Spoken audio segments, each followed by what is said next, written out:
Good evening, and welcome to this special edition of VHS News.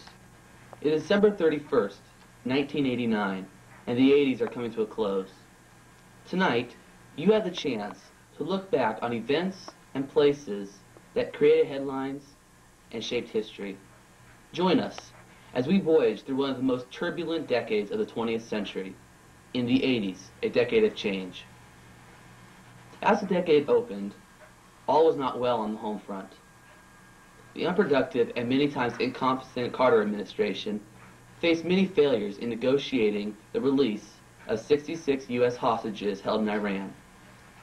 The Iranian hostage crisis began on November 4, 1979, when Iranian students seized the U.S. Embassy in Tehran and took its employees hostage. An agreement was finally reached in January of 1981. However, the Iranians would not release the hostages until January 20th, 30 minutes after Ronald Reagan was inaugurated 40th President of the United States.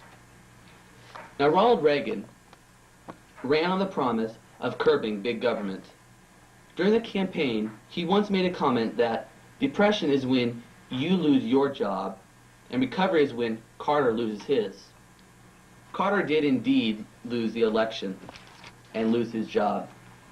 Reagan won the presidency with 51% of the popular vote. Jimmy Carter only captured 6 states. The new president nearly became a dead president on March 30th, 1981. As he came out from giving a speech in the Washington Hilton, John Hinckley opened fire. John Hinckley's goal was to impress actress Jodie Foster by assassinating the president. Now, there were 6 bullets fired. One of the bullets hit Press Secretary James Brady in the head and left him mentally retarded. 2 others hit a Secret Service agent, 2 of them missed, and the final bullet ricocheted off the presidential limousine and hit Ronald Reagan in his left armpit. The bullet became lodged 1 inch behind the heart and 1 inch away from the aorta. The president was immediately rushed to George Washington University Hospital.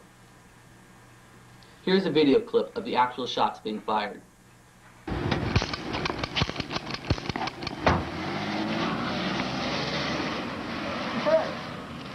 As soon as the president was in the operating room, confusion set in the White House as cabinet members tried to determine who was in command of the country. However, 13 days later, after the shooting, Reagan returned to his post. The following day, on April 12, 1980, the president watched the first successful launch of the space shuttle, Columbia. He inherited an economic problem that began in the Nixon administration, called stagflation. In 1980, there was 14% inflation, and nearly 7 million Americans were out of work. To combat this economic crisis, Reagan proposed a plan that would cut taxes and increase defense spending. This economic policy became known as Reaganomics and relied heavily on supply-side economics. Reagan decided he would cut taxes for businesses, hoping that the business would then reinvest the money back into the economy. The inflation would then decrease, and the output would then increase. Here is a diagram that displays that. Here is the supply-side economics. He increased it, the prices fell, and the output increased. However, at the same time, Reagan increased defense spending, and this increased demand, which is shown by the pink line. In reality, Reaganomics did not work. The reason unemployment decreased and inflation decreased was because the Federal Reserve Board increased interest rates, making money less desirable. As a result of Reaganomics, however, the President and Democratic-controlled Congress increased the national debt from $900 billion to $2.3 trillion in only 8 years. Moving on to 1981, or 1982, in November of that year, the Vietnam Veterans Memorial was dedicated to Washington, D.C. The V-shaped black marble wall contains more than 58,000 names of U.S. men and women who were killed or missing in the Vietnam War. In 1984, although many voters disagree with the president on major issues, they still supported him in general. Reagan destroyed Democrat challenger Walter Mondale by capturing 58% of the popular vote. Mondale only won one state, Minnesota, and the District of Columbia. In 1986, the Iran-Contra Affair became public. This affair all began in 1981 when Reagan urged Congress to support the Nicaraguan Contras that were fighting against the communist government in Nicaragua. Reagan called the Contras freedom fighters, the equivalent of our founding fathers. In 1993, the CIA, the same organization that organized the Bay of Pigs invasion, began to organize the Contras. As if it comes with any shock, the CIA messed things up. They, with the help of the Contras, mined 2 Nicaraguan ports. This action was unauthorized. And when you go behind Congress's back, Congress gets a little ticked off.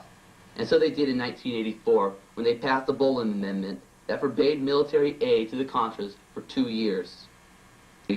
241 Americans were killed near the Beirut airport in Lebanon when a truck loaded with explosive crashed into the U.S. Marines barracks. 12 people died in an attack against the U.S. Embassy in Beirut. During this time, many Americans were taken hostage by terrorists loyal to our good old friend Iran. Reagan called the Iranians an international version of Murder Incorporated and urged U.S. allies not to sell weapons to Iran to use in its war with Iraq. However, the Reagan administration violated its own public policy, as if that comes with any shock. It secretly sold weapons to obtain the release of American hostages. Most of the money went to the Contras in Nicaragua, despite the Boland Amendment that forbade it. Admiral Poindexter and Lieutenant Colonel Oliver North organized the sale of the arms and diverted the funds to the Contras. Now, Congress also gets ticked off when you break one of its laws. In 1986, a committee of both houses began an inquiry into the Iran-Contra Affair. Here's some footage from that inquiry. I don't think it was wrong. I think it was a neat idea. I did not know at that time that there was any money involved. I only knew that we had received our $12 million for the weapons which we had agreed to sell. Then, a little later, when the Attorney General told me that he had come upon something that indicated that there was something to do with money in Swiss bank accounts. My position is as I stated it, not as you stated. So stop trying to change my story and move my story around. The facts are the facts. And so in the Nuremberg trials, we said that the fact that the defendant... May I please register an objection? I find this offensive. I find you're engaging in a personal attack on Colonel North, and you're far removed from the issues in this case. To make reference to the Nuremberg trials, I find personally, professionally, distasteful. I can no longer sit here and listen to this. My question to you was, would that have made a difference? You're the person who surfaced it. Don't get angry, counsel. I'm going to answer your question.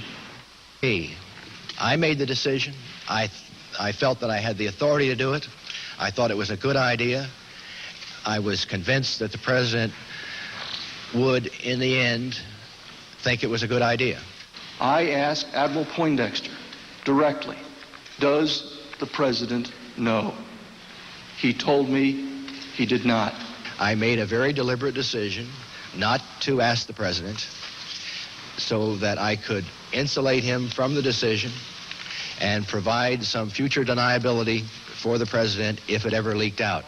Although the president was guilty of breaking his own public policy by selling the arms to Iran, he did not know anything about the funds going to the Contras. Now moving on in 1986, it was another tragic year for the space program. On January 28th, the Space Shuttle Challenger exploded, killing all 7 crew members into space with the successful launching of the Space Shuttle Discovery. In 1986, the world was shocked when the worst nuclear reactor disaster occurred in the Soviet Union. We go to Stephen Sogge with this story. Before April of 1986, Chernobyl was an obscure city in the Ukraine Republic. The name Chernobyl was also given to the V.I. Lenin nuclear power plant located just outside the city. On April 26, the city's anonymity vanished forever when, during a test at 0100, the number 4 reactor exploded and released 30 to 40 times the radioactivity of the atomic bombs dropped on Hiroshima and Nagasaki. The world first learned of history's worst nuclear accident from Sweden, where abnormal radiation levels were registered at one of its nuclear facilities. Ranking as one of the greatest industrial accidents of all time, the Chernobyl disaster and its impact on the course of Soviet events can scarcely be exaggerated. No one can predict what will finally be the exact number of human victims. 31 lives were lost immediately. Hundreds of thousands of Ukrainians, Russians, and Belarusians had to abandon entire cities and settlements within the 30-kilometer zone of extreme contamination. Estimates vary, but it is likely that some 3 million people, more than 2 million in Belarus alone, are still living in contaminated areas. The city of Chernobyl is still inhabited by almost 10,000 people. Billions of rubles have been spent, and billions more will be needed to relocate communities and decontaminate the rich farmland. Chernobyl has become a metaphor, not only for the horror of uncontrolled nuclear power, but also for the collapsing Soviet system and its reflexive secrecy and deception, disregard for the safety and welfare of its workers and their families, and the inability to deliver basic services such as healthcare and transportation, especially in a crisis situation. Although still in operation, the Chernobyl plant is scheduled for total shutdown in 1993. Thank you. Now back to Jeremy. The U.S. celebrated its centennial of placing the Statue of Liberty in New York Harbor. In 1987, America celebrated the Bicentennial of the U.S. Constitution. 1987 was also a year that the stock market crashed. We go to Stephen Sogge with his ever so captivating reports. Thank you, Jeremy. The Dow plunged 508 points on October 19, 1987. That day will be known in history as Black Monday. Within 6 months, however, prices had stabilized at year-earlier levels, and the market began a steady upward climb. By 1989, in August, the Dow had returned to its pre-crash high. If every trader and investor remembered that aphorism, the financial markets would be far different. But time, experience, and information haven't made people any wiser. Whatever the spark, when the markets ignite, a flash fire can still easily turn into a firestorm. Traveling up or heading down, the markets habitually take on a momentum of their own, and prices end up overshooting or reaching extreme highs or lows before settling back. It's as true today as it was when the stock market crashed in 1987 or 1929. Thank you. Back to you, Jeremy. 19th, the bubble bursts. It was just going down and down and down. It never stopped. I guess the bull market's over, huh? Yeah. Financial disaster up there. It's a bloodbath down there. Vice President George Bush ran for the presidency. Here's a segment of one of his speeches. Bush. Okay. Well, I was talking to Congress the other day about the school lunch program, and I told them we had to serve broccoli in the school lunches because it's healthy, it's good for our kids, everything about broccoli is good. They said, no, we can't do that in the school lunches because kids aren't going to like it. They said it's not going to do it and we wouldn't be prudent about it. And it really irked me, let me tell you. But anyways, more important matters to attend to here. Taxes. Taxes are bad. Can't raise taxes on the American people. We have our national deficit and all that things to worry about. More important things to worry about than taxes. So I say to you right now, we can't raise taxes. Not going to do it. It wouldn't be prudent at this juncture, let me tell you. And in order to facilitate my election, my very fine election, I have my fine dear friend here, Arnold Schwarzenegger, to assist me. Come here, Arnold. He's a very shy guy, and I got to be careful around him. He's a shy guy. He's a good fellow American. Good evening. I just want everybody to know that George Bush has my vote, and he should have yours too. Vote for George Bush. Thank you, He's a fine, swell guy, isn't he? Thank you very much. Anyways, leave you with one final word. Read my lips. No new taxes. For you. It's safe. It's prudent. You got to have it. Gun. Bush was elected to the presidency with 53.4% of the popular vote, defeating Democratic candidate Michael Dukakis. Now moving on to this year, 1989. It has been an exciting and tragic year. We go to Nathan Hughes with a report on China's failed move towards democracy. Between April and June of 1989, hundreds of thousands of students and other Chinese citizens took to the streets of Beijing to demonstrate for democracy. Their demonstration culminated in the Tiananmen Square massacre of June 4, 1989, when Chinese troops shot unarmed citizens at random. The government subsequently established martial law and demanded that student leaders surrender.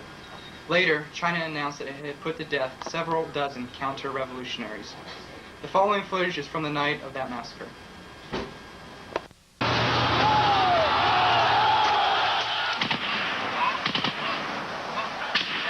In the dark of night, tanks roll into Tiananmen Square, crushing vehicles and students. The battle rages for hours. The California Bay Area was shocked by a tremendous earthquake that postponed the Battle of the Bay World Series. We go to Garth Gross for that story. 1989, an earthquake magnitude of 7.1 rocked the Bay Area before the start of Game 3 of the World Series between Oakland and San Francisco. This 1-mile section of the superstructure crashed or completely toppled on top of each other, killing many people. The Bay Bridge was closed for almost a month for repairs due to this earthquake. Let's look at some of the footage from this earthquake.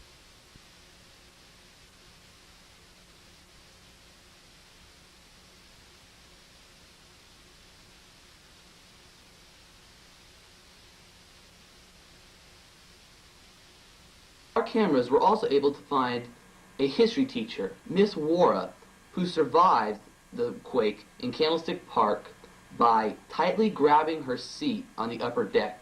Let's go to that. Wara, I'm the best history teacher in the world. You can't do this to me. Help! I'm student sticky. 1961, East Germany erected the Berlin Wall. In May of this year, the government of Hungary began dismantling the barbed wire Iron Curtain, which marked the border between Austria and Hungary. Many East Germans, who were allowed to travel to other communist bloc nations, traveled through Czechoslovakia, to Hungary, then on to Austria, and back into West Germany for their freedom. During the summer of 1989, tens of thousands of East Germans made this journey. There were public protests against the communist regime in all major cities like East Berlin and Dresden.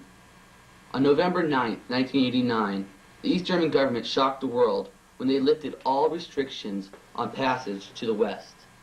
At midnight on November 9th, the wall came down.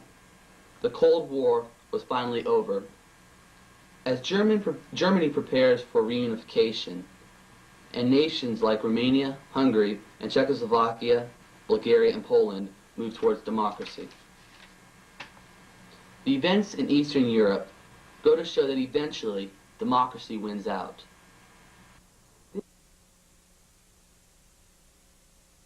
Also marked one of the worst oil spills in American history. In March, the Exxon Valdez, an oil tanker, ran aground in Prince William Sound along the coast of Alaska. 11 million gallons of crude oil dumped into the sea. This once beautiful region in Alaska became the victim of pollution. Within several days, 1,800 miles of coastline were fouled with thick black oil that coated rocks and beaches. At least 10% of the area's birds, sea otters, and other wildlife were killed. The spill killed nearly 350,000 marine animals. The captain of the tanker ran and hid for 2 weeks. After the 2 weeks, he was found and charged with negligence. Although Exxon's name may be ruined for several years, the effects on the environment will be long-lasting. Bill only shows that man must be more careful in preserving our nation's natural wonders. Now, on December 20th of this year, President Bush sent nearly 26,000 American troops into Panama. Their goal was to capture the nation's leader, General Manuel Noriega. We have obtained a message from Noriega to the American people. Yo, Manuel Noriega, tengo un mensaje para las personas de los Estados Unidos. I, Manuel Noriega, have a message for the United States of America. Presidente Jorge Bush, ha acusado-me de ser el jefe de la tráfico de drogas entre Central America y los Estados Unidos. President Bush has accused me of being a drug trafficker between Central America and the United States. Sin embargo, yo no soy un tráfico de drogas. However, I am not a drug trafficker. Of being involved in the international drug trade. He has been indicted by a Miami grand jury. Now, many Latin Americans are calling our actions in Panama another example of Yankee imperialism. Noriega is still at large. If you have any information that can lead to the capture of Noriega, please call 1-800-CAPTURE. That's 1-800-CAPTURE. Thank you. The 1980s have been an exciting decade in American history. With the continuing collapse of communism in Europe, it'll be interesting to see if communism ends in the Soviet Union. What will it be like in Europe without the division of the Iron Curtain? How many more Tiananmen squares will there be in the next decade? Will the U.S. remain a world superpower? As the torch passes to the 1980s to the last decade of the 20th century, Americans must remember to keep the spirit of liberty alive and to continue to make this nation great. May God bless America, and good night.